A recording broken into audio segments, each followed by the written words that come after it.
Yeah, so welcome to another edition of Hindsight 2020, a musical retrospective, hosted by me, Frankany Flortano here, Laredo's busiest music nerd. I I am joined, as always, by my co-host, Arn. Uh, Top of the morning to you. Top of the morning, even though it's 8:36,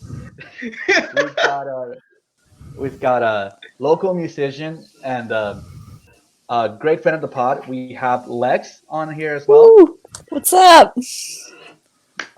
We have one of our favorite comedians, favorite person on the pod. Aw. I think one of our more consistent guests, and he's always thrown into like the weirdest roles on this podcast. Yeah. So give it up, please give it up for Raymond Cabrera. Thank Yeah. you. Woo! Thank you.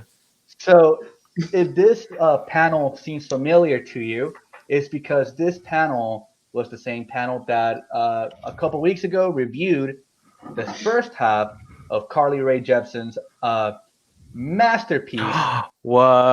What? Boom! Look at that. Of course, Oh, he got wow. it on vinyl. Of course he did. I got it on not vinyl. expecting that. Nice. And if you notice that this is the same panel, then you also notice that somebody here is missing. That somebody happens to be a local comedian, a community advocate, art curator. Uh, I forgot what other titles we gave him last time. Roger Ramirez.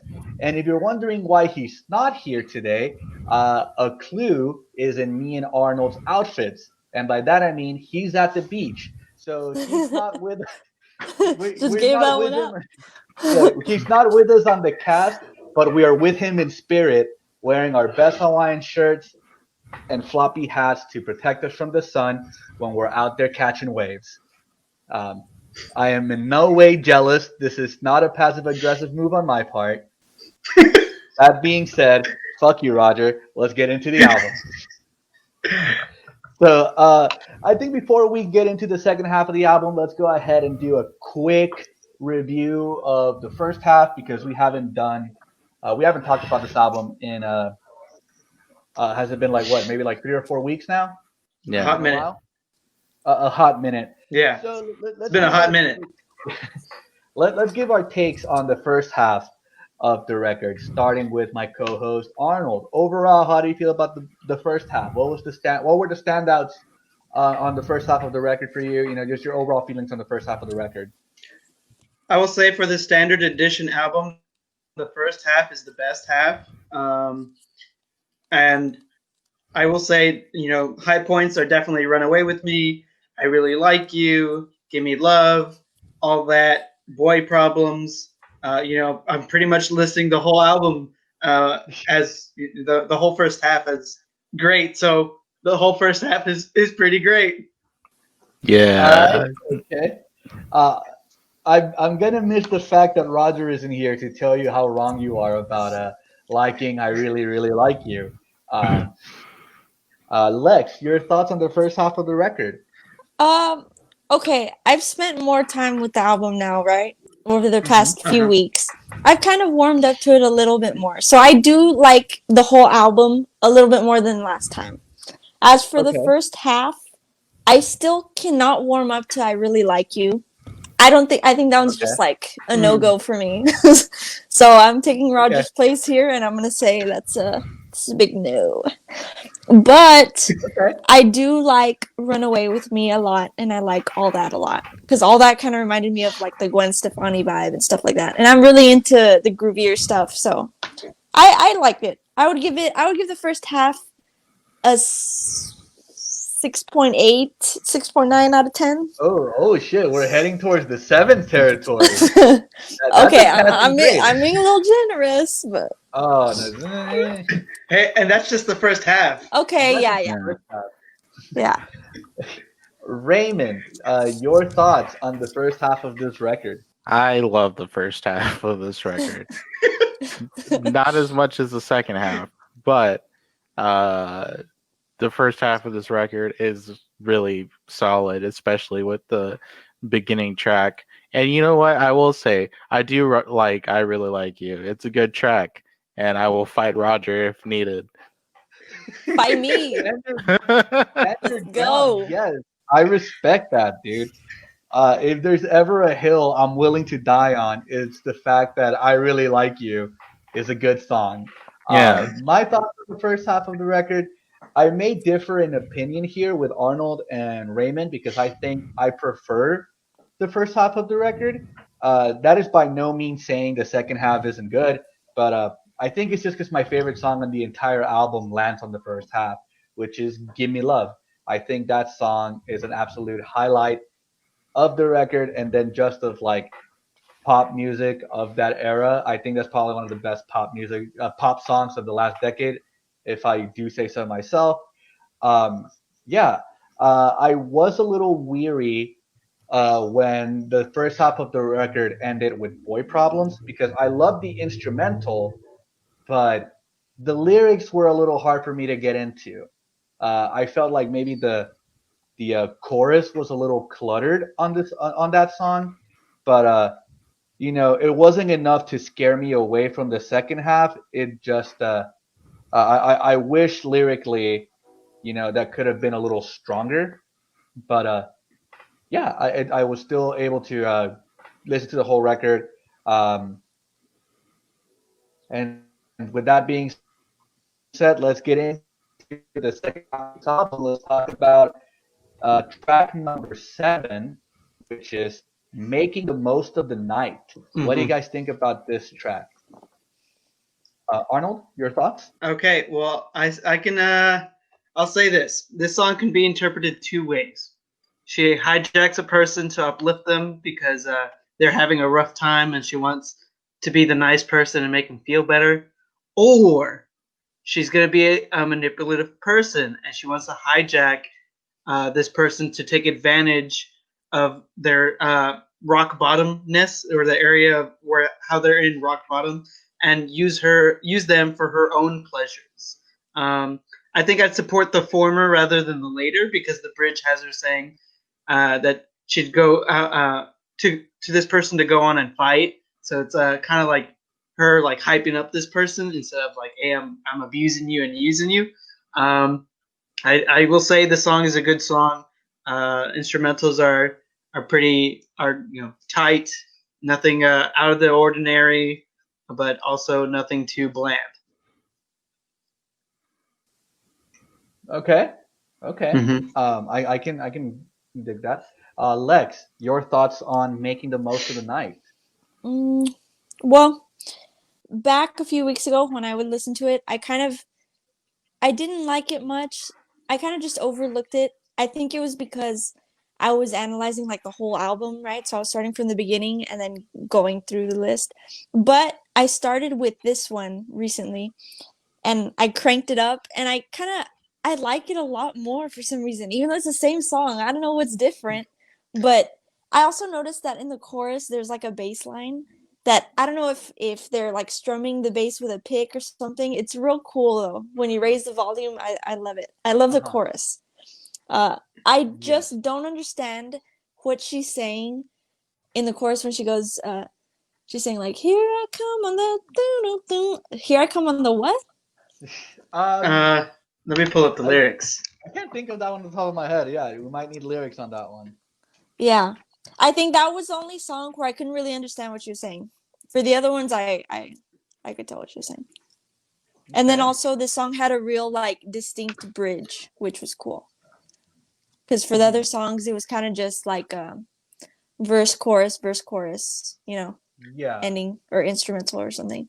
But You're yeah, asking about this the pre-chorus or chorus for the lyrics? no, she goes making the most of the night. I Here know I that you've come had on a the rough time. oh. But here I come to hijack you. Hijack you.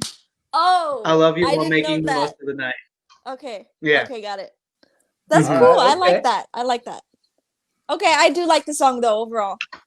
I will Okay. say, Awesome. like she needs to maybe pronunciate a little bit better on that chorus. Yeah, it's Like, because it's because like I heard like I was like, what's I don't know what that is. Chinese or something. Raymond, your thoughts on making the most of the night? I like this track, but it's not one of my favorite tracks on the album. Okay. Why exactly? It's just doesn't really stand out. I think I have to agree with Lex is that it's kind of hard to understand what she's saying in the song without like actually looking at the lyrics. So like I feel like that kind of detracts from it, but also it just doesn't have anything memorable for me personally. It is a good song, but overall What was that last part? I said it's not too memorable, but it's not a bad song. Okay. Mm-hmm. Uh, Yeah. I actually really like this song. I think this is one of like the highlights of the second half of the record for me. Mainly because it has a very like mid '90s like Latin pop feel to it. Like I feel like this wouldn't feel Yeah. out of place in like J Lo's '90s output. You know, like that Makes sense. making the most of the night chorus really reminds me of a slowed down version of like Waiting for Tonight. You know, and I get those kinds of vibes. Like I hear the chorus to Making the Most of the Night, and I just imagine like I'm transported back to like 2002, and it's like my friend's birthday party, and we all went to the bowling alley. You know, Cute. and that song is Okay. playing over the PA system, and it's just like it wouldn't feel out of place like at fucking Jet Bowl in 2000, Yeah. you know, and it's got that nostalgia factor to it. But I do appreciate again that even though the whole album is pretty much steeped in 80s and 90s nostalgia, all of it was very much a certain kind. You know, it was 80s synthwave, synth pop. It kind of stayed in an Americanized version of all that. But that this song had a bit of a Latin pop influence, like a 90s Latin pop aesthetic. I appreciated it and I liked it. And whereas Raymond may feel like this song didn't really have anything memorable, to me, the Latin pop flavor of the song made it memorable to me, made it stand out to me. That I could imagine, like I said, I could. This is I'm like the same name I keep dropping. I could imagine fucking J Lo doing this track in the '90s, you know, and I Mm-hmm. love it. It's Mm-hmm. a great start to the second half of the record, and it also leads into one of my favorite fucking songs on the album, which I'm excited to talk about. So let's get into track number 8, Your Type. How do you guys feel about Your Type? I dig Arnold, it. your thoughts? All right. Lex, did you want to go? You No, you no, seem no. like you're very into it. No, sorry. So I will say, this song has Carly declaring her love for this person that she knows doesn't reciprocate the love back, and almost as if she's gone friend zoned or like in Call Me Maybe gay zoned.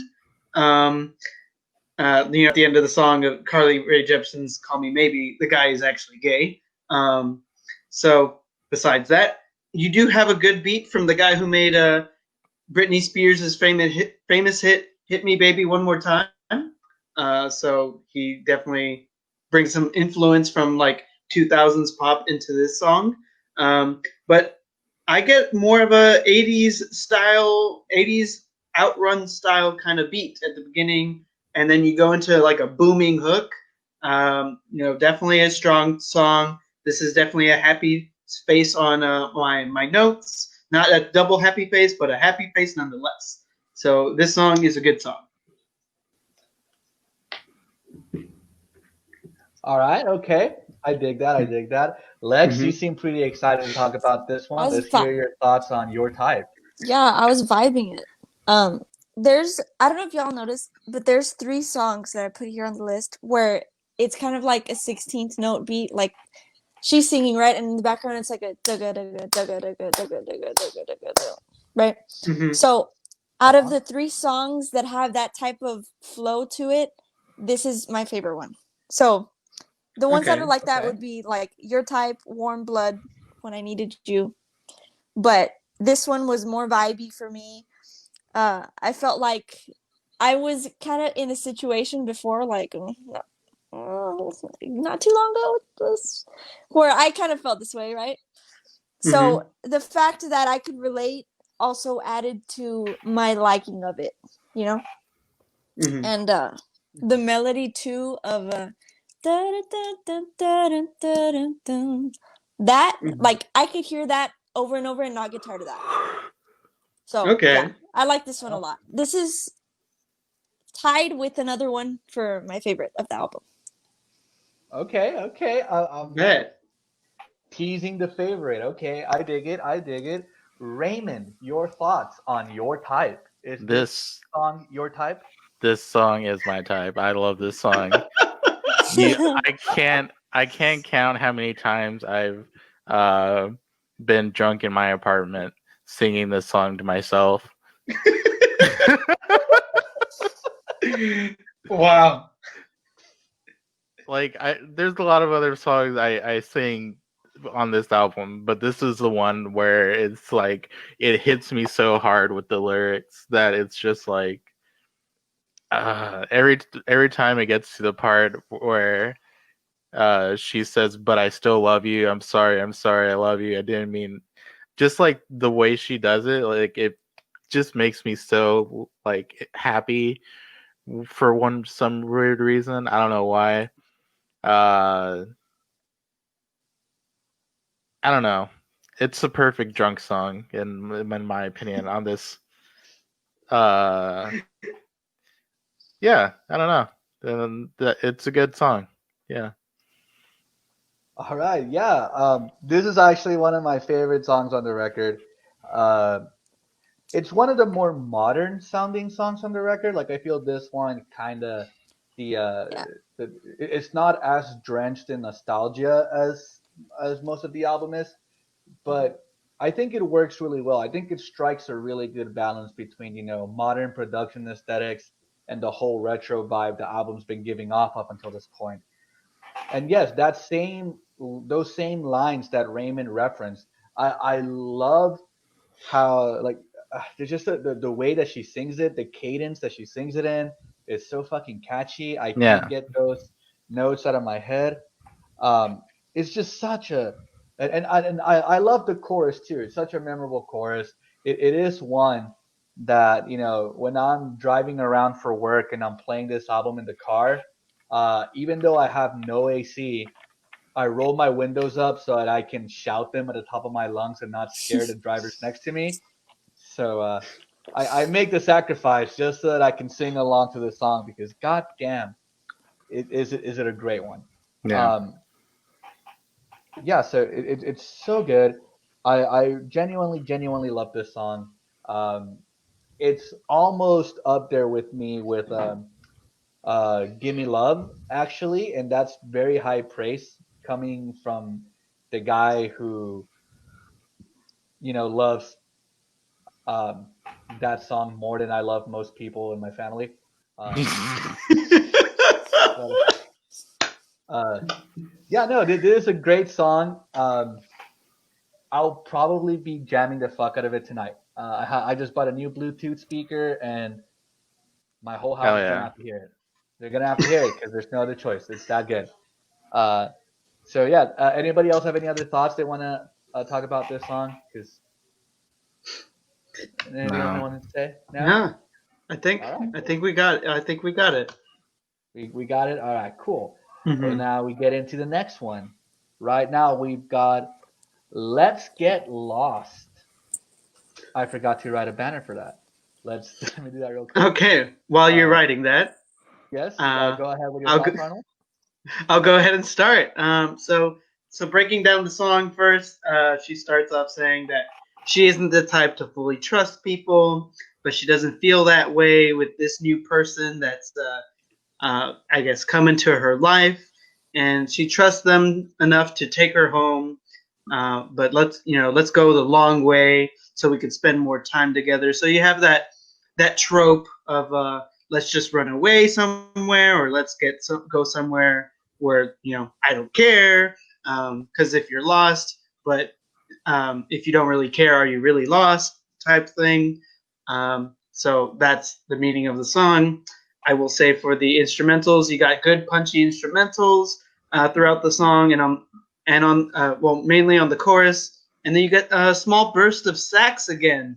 That lovely sax, that sexy sax. Yeah. So it's so sexy. It kind of feels like it's the cherry on top of the song, in my opinion. So I appreciate the sax. Awesome. Lex, your thoughts on Let's Get Lost? In terms of the meaning of the song that Arnold was talking about, I think that's really cool. I think the message of the song is cool. In terms of the music, I feel like it has a real 90s vibe to it, but I feel like it's a little too like bouncy, like a little too happy for the message of the song. I don't know. I feel like it doesn't really balance itself out. But I do like the sax a lot, and I really wish that there would have been like a little breakdown, like for a little sax solo or something. But yeah, I don't know. I wasn't really too happy with this song overall. So. I will agree. We should get a sax breakdown. Yeah. Sax breakdown, some cool drum fills in there. That'd be cool. Yeah. Raymond, your thoughts on Let's Get Lost? Is this song a keeper, or should this song get lost?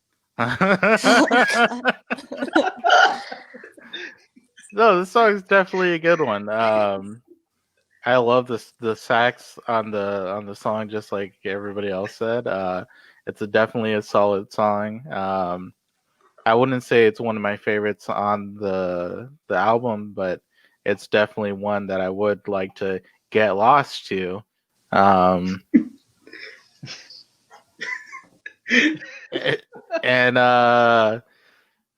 No, but it's definitely one of those songs that I play whenever I'm in car rides. I don't know why, but it's a pretty solid song. I wish there was more sax, but sadly there isn't. I feel that. Yeah, and I don't know. That's about it. It's not too much of a memorable track, in my opinion. All right. Okay. I like this song. It's a good song. I love the sax. What more can be said? I think we were all going to make that point that the sax on the song is fucking great. I love how there's like a thematic.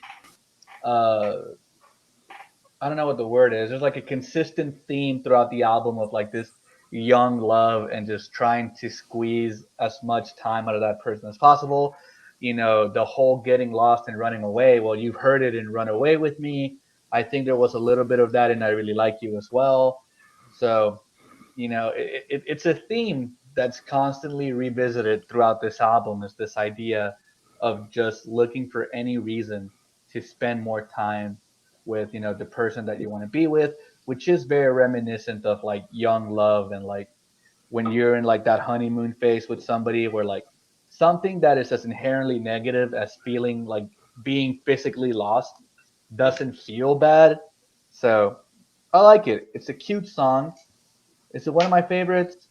Possibly not. Is it one that I would particularly, like type into my Spotify search bar and listen to this song specifically? Not really. Would I skip it? No. I think it's a testament to this album that the worst songs on it are not even bad. They just don't stack up to the highlights. This is a good song. It's just not a memorable song, except for that sax at the end. That shit fucking slaps. And, those 3 notes. those 3 notes. We need to find out who this sax player is and just look up like videos of this person. Yeah. If we find out who this sax player is, I will send them flowers.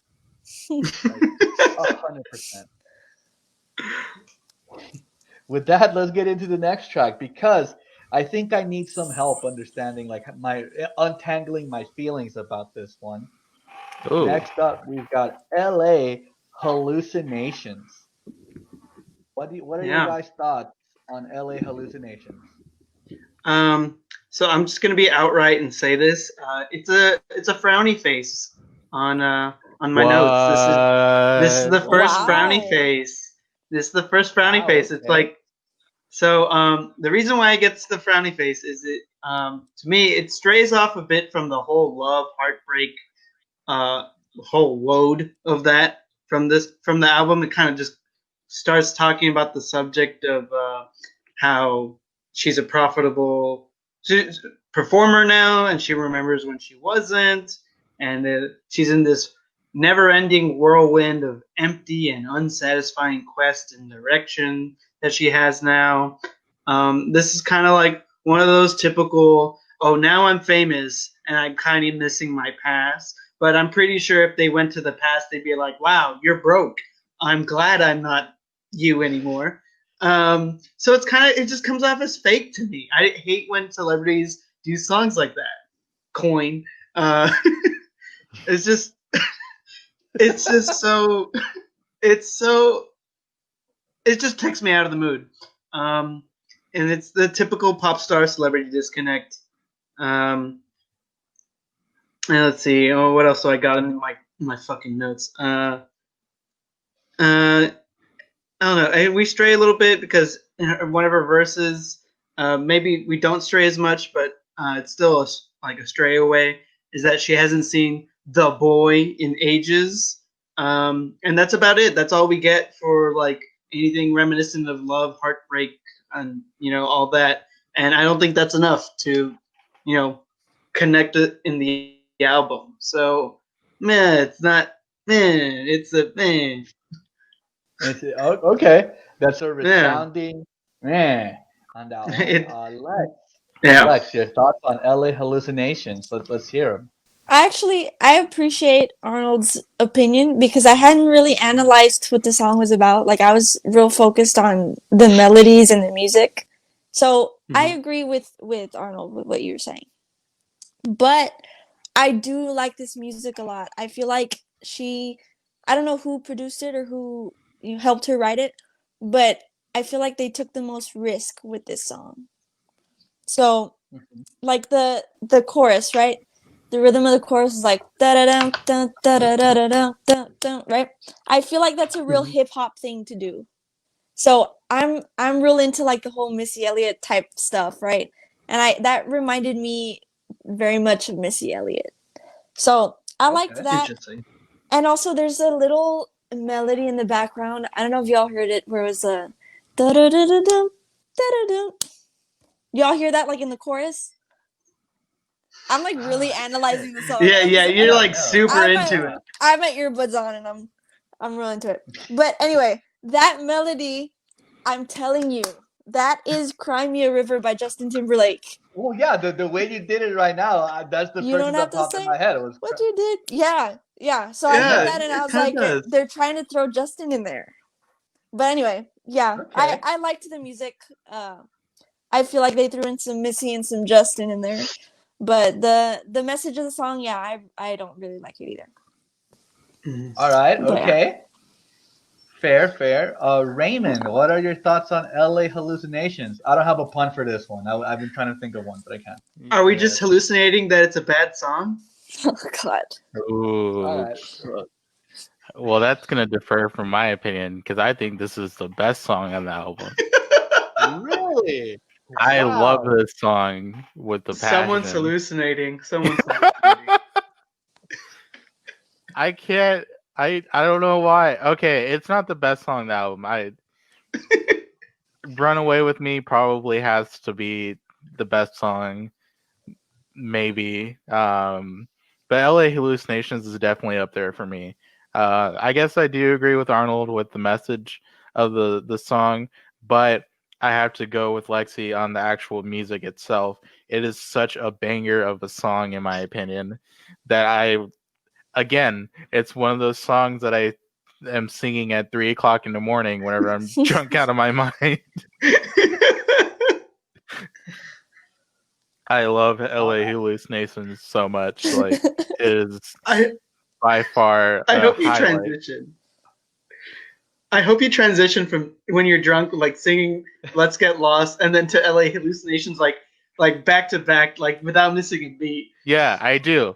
That's how much I love this album. I am so I could sing this album like no problem.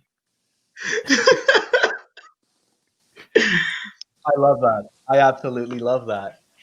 All right. Well, I've been not just for the podcast, but just out of sheer love for this album. I've heard this album a lot, right? Like start to finish.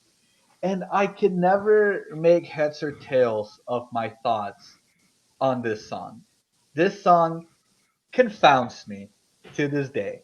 Um, I agree with Arnold and the narrative of the song, the lyrical content of the song comes so hard out of left field that it takes me out of because the whole album is this the whole album is this what's the word I'm looking for, it's this explanation of like young love, like blossoming love, and like maybe you could even argue it's the idea of rushing into relationships and then the consequences of said actions, and all of that is very all of that is very present throughout the album. You hear that throughout the entire album. So I'm geared to imagine that the whole album fits this concept or fits this idea of young love, and then all of a sudden you have a song about regretting your life in LA, or yeah, like the trappings of being a famous artist, and and it takes me out of the moment because I kind of like her ruminations on young love. I love how the album, up until this point the album has been very much like about this excited young love, like you're just diving in with both feet into just the idea of falling in love, and then all of a sudden you get like this super negative track about not liking Los Angeles, and I was like, what the fuck is this? And then as and then musically this song is also very different because most of the album borrows heavily from as we've said in the past, Arnold, your poster, as we said in the past, this album Yeah, borrows heavily from it fell. 80s 80s synth wave, 80s synth pop, early 90s dance pop, or just 90s pop in general. And then all of a sudden this song, as mentioned by Lex, you have a song that is just kind of like borrowing more from early 2000s hip hop. So even musically speaking, this song fits like a square piece in a round hole on this album. And as much as I appreciate the risks musically that this song took, I don't know if it pans out for me just because like it's such a jarring change. If we had seen a hint of this before, maybe I would have fallen into it a little better.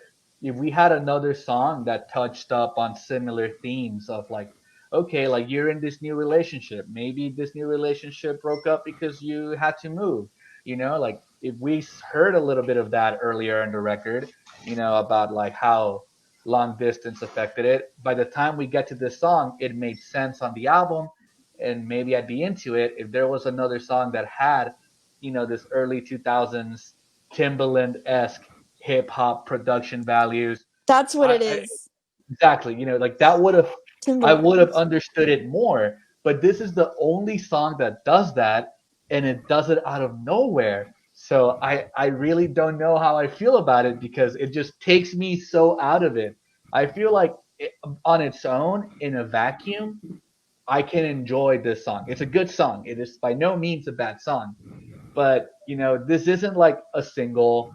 This isn't like a song that's just out on its own, like a just randomly released B-side. It's a part of an album, and it makes no sense in this album.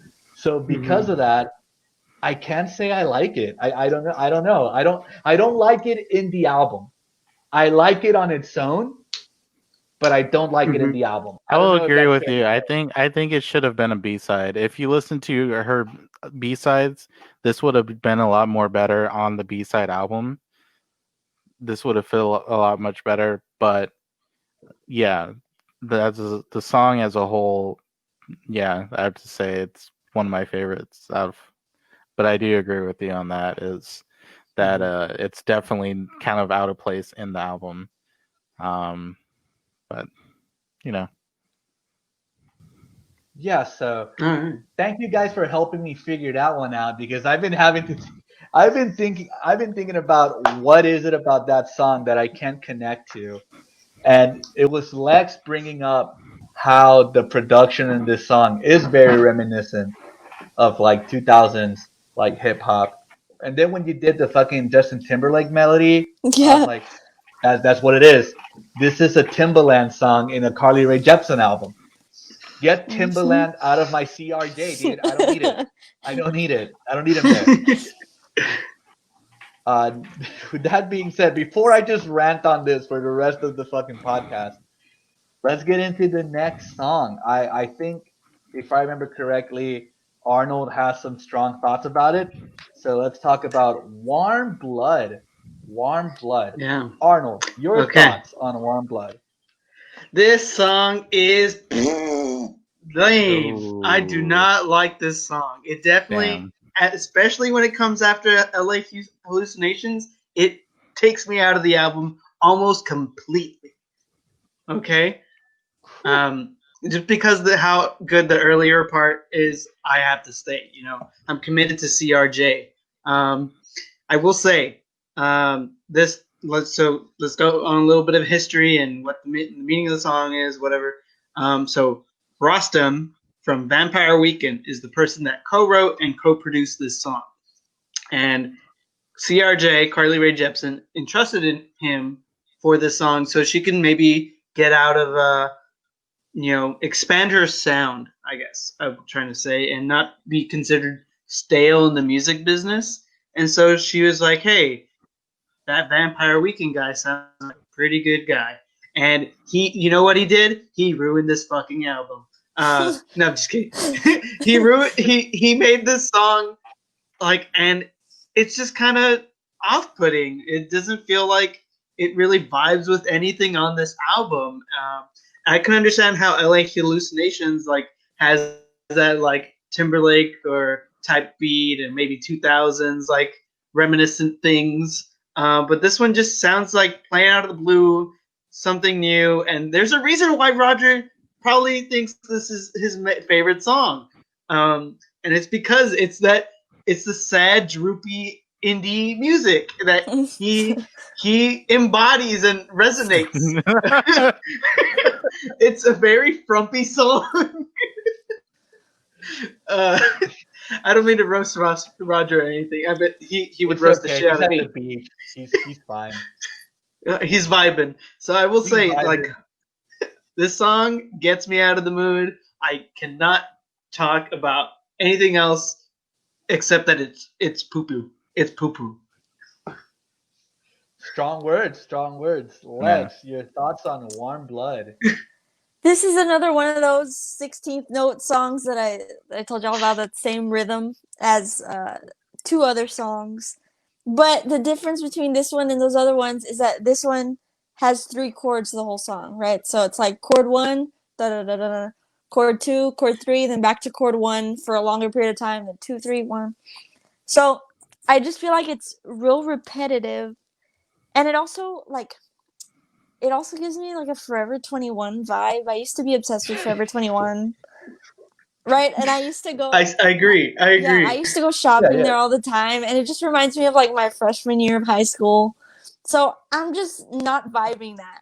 I feel like it's a little But yeah, and also like towards the second half of the song, I'm like zoned out a little bit, and it's just not a good vibe for me. this would be something at Forever 21 while you're looking for a shirt and it has like something with flowers on it for some reason. Yeah. And Those type of shirts that shrink after like one wash. Yeah, Yeah. those 100%. cheap things. Yeah. Raymond, your thoughts on Warm Blood. Does this warm your blood, or does this song leave you cold? Ew. Hey. I guess I have to agree with Arnold Lexi that this isn't one of my favorite songs on the album. Is it a bad song? I don't think so. It is another song that I sadly admit that I do every once in a while get drunk and sing to. But I think we need an episode of just Raymond singing drunkenly into the microphone. Can we make Down. that I happen? want to see that. we can make that happen. Yeah. I want to see that. Let's Yeah. get you some Everclear. Ooh, I don't know.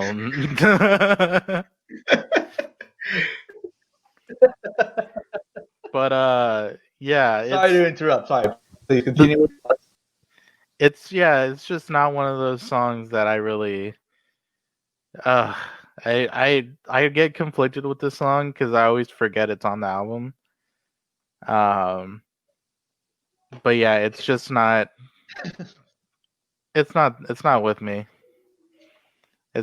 I still love it just because my love for this album, and it's not like a bad song, but it's not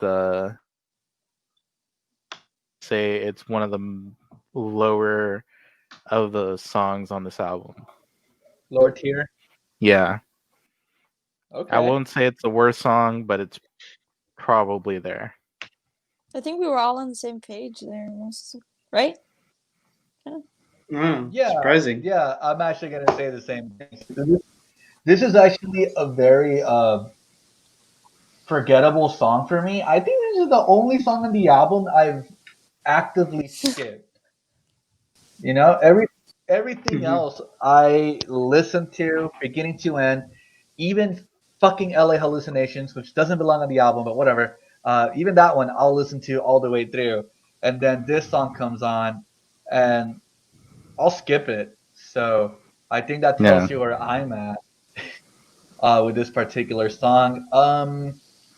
It's interesting. I didn't know that dude from Vampire Weekend was the one that produced it, but now in hindsight, 2020 Musical Retrospective, I can see it. I can see it, and yeah, no, I don't have I don't have much of an opinion on the song because I don't listen to it that much. So I think we can all agree this is possibly not the best song on the record. Sorry, Carly, if she ever watches this. Sorry, Queen. Sorry, Queen. Sorry, King. That being said, we are talking about the standard edition of the record. So that means we have reached the closing of the album. See, isn't it crazy how without Roger just shitting on every song for 5 minutes, we were able to like get through the second half in about an hour? Yeah. But I do want him to explain Warm Blood to me because I think he said that in the beginning that it was his favorite song. I think he did, but we are going to be on an episode of his podcast, so we can probably hijack the conversation. Just be like, hey, yes, what the fuck? So all you listeners will continue over there. That being said, let's get into the closing track on the standard edition of the album, When I Needed You. When I Needed You. Arnold, your thoughts on the closing track of the album, When I Needed You. So this is also the closing track on the record. So if anyone wants to buy the record, right there, When I Needed You, for people on video, I will say this is a happy face. Ooh. A happy face. Okay. But not double happy face, a happy face. Oh. I will say this song has one of, or if not, the most 80s inspired sound in this album. Yep. It has some twinkle synth sounds, some slap bass. You got your basic drum beats, and the echo in the pre-chorus and the chorus is very distinctive for the 80s, in my opinion.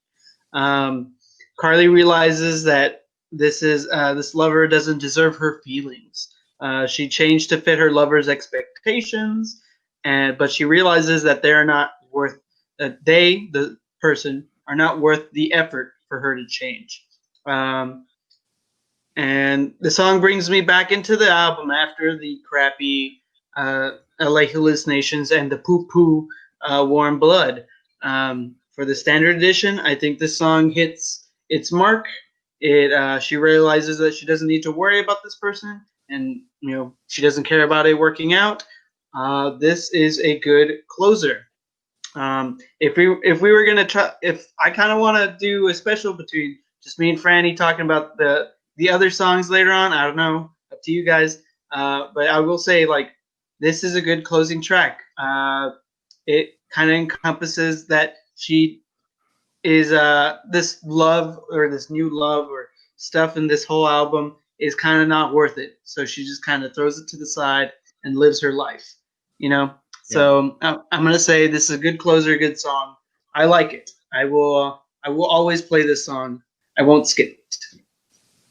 All right, okay, I'm digging it. Lex, your thoughts on When I Needed You? I also wouldn't skip it. I think Arnold was right with in terms of the message, how it's a good ending to everything else she was saying in the previous songs. But I feel like the verses were a little bit forgettable in terms of the melody and the instrumentation and stuff. Like, if I would have only listened to the song a couple of times, then I would have probably forgotten how the verses go, and I would have just remembered the chorus. I do like the chorus a lot. The bass line from the chorus is probably my favorite bass line in the whole album. So I really dig that. I would, out of 10, I would say I'd give that song maybe a 7 also. Okay. So okay. I have it in the same ranking as Making the Most of the Night. So Alright. those two for me are kind of tied. But I did like that song. It was okay. Awesome. Yeah. Raymond, your thoughts on When I Needed You? Was this song there for you when you needed it? This song is always my there God. when I need it. I think that this is probably one of the best ways she could have ended the album. I love it so much. It's so great. It's like encapsulates what the album means to me. It gives, like Arnold said, it's like straight out of the 80s. Like, I don't know if you guys are familiar with the Sunrise Mall in Corpus, but it's like this mall, and I tried to take Francisco one time. I remember that. But it's like this old it was closed. Yeah, it's this old mall, and they never updated it to make it to like modern style. So all it did was like play 80s music, and there was like 5 stores inside of it, and it was just there for the longest time. But people would go there because it had that 80s aesthetic. And I think The Legend of Billie Jean was shot there, one of those movies. Either way, it's like, it just gives me that sort of 80s vibe, and it's just so nostalgic for like a time that I never lived in. But I feel like that's the way the song is. Like, and yeah, I don't know. It's a great closing track, and then I have to say it's definitely not a skip. All right, dope. So if you've watched any episode of this show, you know what I'm gonna say. I'm a stickler for album closers. The album needs to end strong, and I think When I Needed You definitely closes out this album in a great way. They really pile on the 80s on this one. Yeah, They really bring out all the stops to make sure make it feel like this song was pulled out of a time capsule or something. It does do a great job of just tying together all of the overall themes of the album, LA Hallucinations notwithstanding, and does a great job of closing out the album. I wouldn't skip this track. I couldn't picture any other song taking its place. It it does a great job, and to me, album closers are always hit or miss. If the album doesn't close well, I probably end up hating the whole album. So, but I love, Wow. yeah, Wow. but I love this album. So I love this song, and yeah, those are my thoughts on the song. I love it.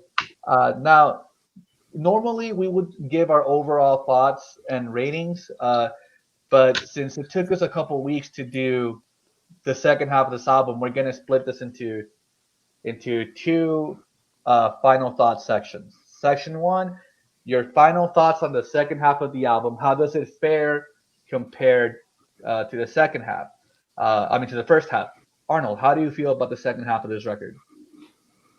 The second half is good, but it's not as great as the first due to the fact that you have LA Hallucinations and Warm Blood.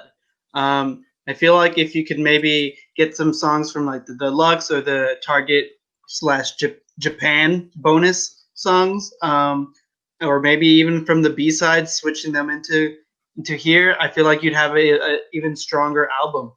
I will say second half is not as strong as the first, but it's definitely essential to get through the album. So I'm going to say, obviously first half is best half. And I don't know what else to say.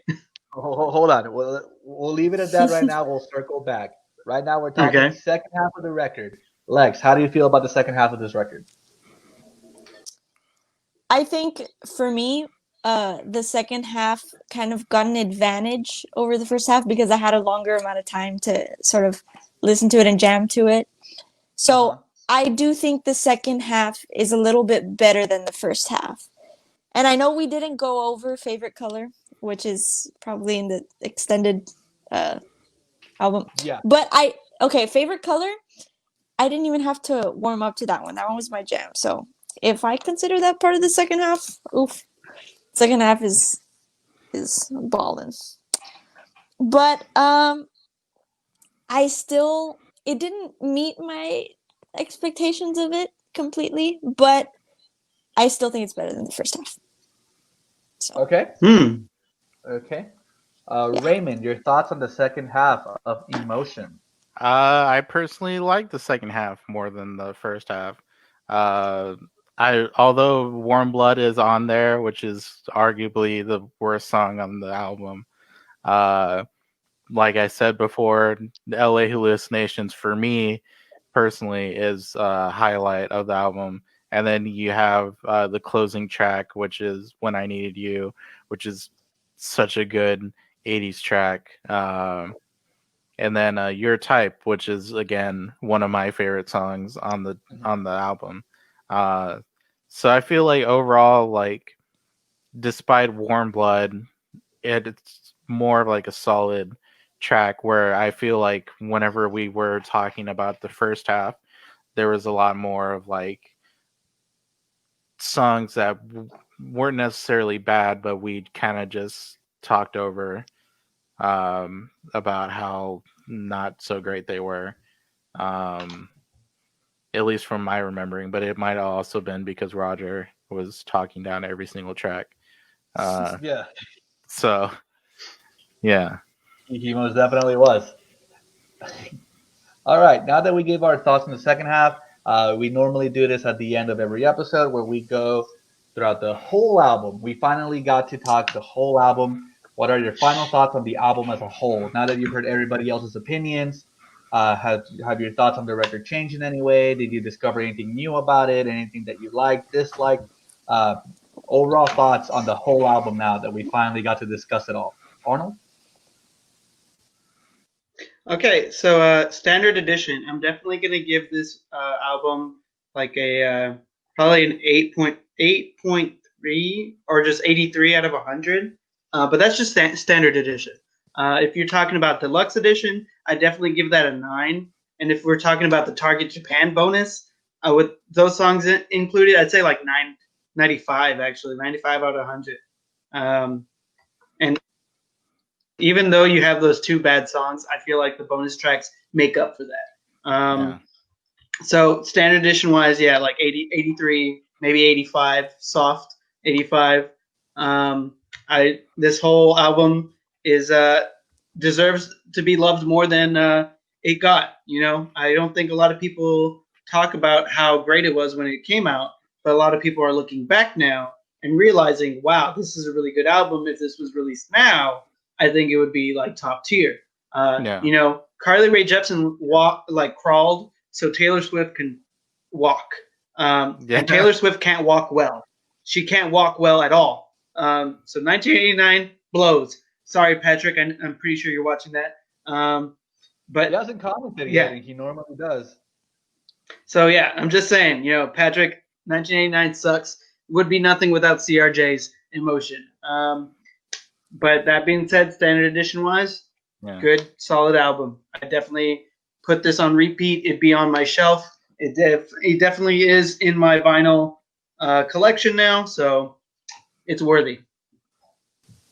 All right, dope. Lex, overall thoughts on the whole album? How are we feeling about Carly Rae Jepsen's Emotion?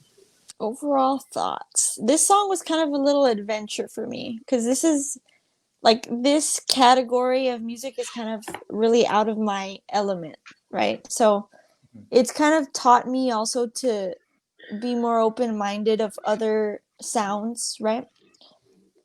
And I still stick to my opinion of the fact that I think the lyrics need a little bit more substance to them, and I think if she used a little bit more metaphors and analogies, and she kind of she could have expressed herself in a little bit of a better way. I also think that in terms of the music, a lot of songs kind of sounded similar to each other. But I did find some good qualities in it. I found some good bass lines in it. She sang some really good melodies too. I think I would stick to giving this album a 6.8 out of 10. So I'm being a little strict there. Okay. So 6.8 out of 10. Yeah. All right. Mm-hmm. Okay. Fair. Raymond, what do you think about this album? Does this make you feel emotion? Yes, it does. It was a bit of a stretch. I tried. That's fine. The standard edition. I'm gonna be honest. I wasn't familiar with the difference. Mostly because I only listened to it on Spotify. Most of the time, but the standard edition, I would give about maybe an 8.5. It's definitely a really solid album. I wish that I could give it more praise, but after looking back on it multiple times, there are a few not really low points, but tracks that don't really get my attention as much as I thought it would. And I realized how much I really don't like Warm Blood. Which is pretty much, sorry, Carly, but she's weeping. You know that. Weeping, yeah. She's writing a song about for this right now. For the deluxe one, I would give it a higher score just because it comes with favorite color, and I didn't just come here to dance, which are both really solid bumps. And if I were to rate the side B, I would give it a perfect 10 because her side Bs are amazing. And Store is one of the best tracks that Carly Rae Jepsen's ever put out. And I will even say it probably is the best. So for people who are listening, please listen to the side B album because you will not be disappointed. All right. Okay. So um, after hearing everybody's thoughts on the record, you know, more than anything, it helped me put together my thoughts on fucking LA Hallucinations. Uh, but I still love this record, all things said and done. I think this is possibly one of my favorite pop records of the past decade. I still stick to my claim that Give Me Love is one of the best pop songs of the decade, and so is Making the Most of the Night. I mean, no, Your Type, my bad. Your Type's one of the best pop songs of the last decade. So I really do wish this album was more, was given more credit than it got. You know, as we said the first time we talked about Carly Rae Jepsen, I do hate that she had this, looming cloud of Call Me Maybe being like a meme, which kind of hindered any momentum or any kind of credibility this album would have. But I'm so glad I took a chance on this album and I heard it when I did, because I love it.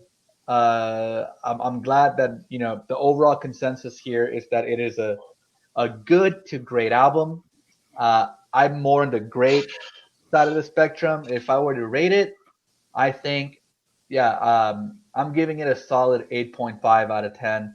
It's a damn near perfect pop record, but god damn it, can I not stand LA Hallucinations? Like, more than Warm Blood, I Yeah. can't stand LA Wow. It's Hallucinations. interesting. Uh, I just feel bad. and again, it's not that I don't like it. It's not that I don't like it. I don't like it on this record. I don't Yeah. like it on this album. That's mainly my problem with it. I think that's the only thing that kind of brings down the second half. But overall, um, I love this record. I think more people should listen to it. Arnold is right. Taylor Swift's 1989 wouldn't happen without the song. And even more recently, I don't think Paramore's After Laughter would have happened Oh, for had sure. this album not dropped. So uh, Which it's kind is of the better out of Taylor Swift's between Taylor Swift and Paramore. After Laughter was yeah. definitely Oh, I uh love After Laughter. I tried yeah. showing it to Arnold and he just wasn't having it. But I Really? I love After Yeah, Laughter. Yeah, it's such a good Um, album. Like, I'll try to re-listen to it. but yeah, so all things told, this is a great album. I do think I do want to have a bonus episode where maybe we can get this lineup, or maybe just Arnold and myself, or whoever's interested to Definitely listen to. Raymond. yeah, Definitely Raymond. Yeah, I'm always down to talk about Carly Rae Jepsen. yeah. Uh, so we can discuss the bonus tracks and also side B, and that'll be then, not now. Uh, this is the shortest episode we've done. Holy shit! Did Roger shit talk make that much of a difference last time? Yes, Uh, definitely did. Yeah. We had to wait 20 minutes to actually get into the album. Like, we started and then he just kept talking, and it was like 20 minutes in. We were like, all right, let's start about the album, guys. if you're listening, Roger, we miss you. We love you. Fuck you for being Yeah. at the beach right now. I wish I was there. You out there vibing, but it's cool. It's whatever. Um, that being said, do you guys have anything you'd like to plug? I can't believe we're already at the plugs, an hour and 10 minutes in. But Arnold, anything you'd like to plug? I know time bomb vids, but I'll let you say that. Anything else you'd like to plug? Time Bomb Vids. Maybe you'll get something from Quest Texas sometime soon. You never know. For those of you that don't know, Quest Texas was our band uh, from back in the day. Mm-hmm. Ooh. 2016. Our emo band. 2016 is But the I will. last thing we put out. Yep, this is the last time we ever put something out. So who knows? Mm-hmm. Maybe, perhaps. Jury's still out on that one. Lex, anything you'd like to plug today? As of right now, just my Instagram. That's where I keep everyone updated on my music and all that stuff. My Instagram is Lexi Rae, so LEXYY_RAE. And that's it. It's right Yeah. here, Lexi Rae. Nice. So please give it a follow if you want to hear some snippets of some really cool slow jams, check her out. Yeah. Nice. And now we've got Raymond. Anything you'd like to plug, sir? Just Acid Wax, which is my music show where we talk about instead of a whole album, we only talk about 3 tracks off an album, and kind of try to make it into, instead of talking about the actual songs itself, try to stem it into existentialism and what the song means to the person. We had Francisco on as, I believe, our second guest, and It was a lot of fun. yeah. So we do that every Wednesday at. I would love to get back on. Yeah, In. for sure. We do that every Wednesday at 4 o'clock live on kzsm.org, or you can find us our previous episodes on Spotify, iTunes, so on and so forth. Just look up Acid Wax. And then if you want to follow me, my username on most things is Nervous Dolphin. I love that. Have you ever explained what the history behind the Nervous Dolphin name is? I've never done it, but it basically comes off of a really obscure MC Chris lyric. I don't know if you're familiar with him. Yeah. Yep. Aqua Teen Hunger Force. Yeah. So he has one song, and it's I forgot the name of it, but it's off of an album called Race Wars, and there's the line, and it's MC Chris, he resurfaced just like a nervous dolphin. And I just really like that specific snippet, and nobody ever took Nervous Dolphin as a username on anything, so I was like, all right, cool. So yeah, I kind of took over the Nervous Dolphin name. You made it all your own, and we love you for it. That was meant for you then. Yeah, That's awesome. I want something like that. As for me, I would say, this show, Hindsight 2020, a musical retrospective, we are doing, a different weekly show. I think this week we're either going to have an interview with the members of Granite Hands. If not that, we're going to be doing another hidden treasure segment. So be on the lookout for that. Next Sunday, we will be having our boys from Aliens on the Border, Roger Ramirez, Josh Castillo, and we will be talking about Kendrick Lamar's "To Pimp a Butterfly." Ooh, So that's going to be great. One. I'm very excited to talk about that record. They're also our parent podcast, so give them a listen. Aliens on the Border. You can find them at Aliens on the Border on any major streaming platform. And when you look them up, you find us. So you can hear all the recorded versions. I think we'll be posting up our most recent midweek show, which is a brand new show called Top 5 Whatever, which is another crossover episode with another local podcast, Your Neighbor's Garage. It was a lot of fun. So be on the lookout for that. I think that's kind of it in terms of our plugs. So if you made it to the end of this, you're a real one. Stay safe, and we love you. Bye. Bye.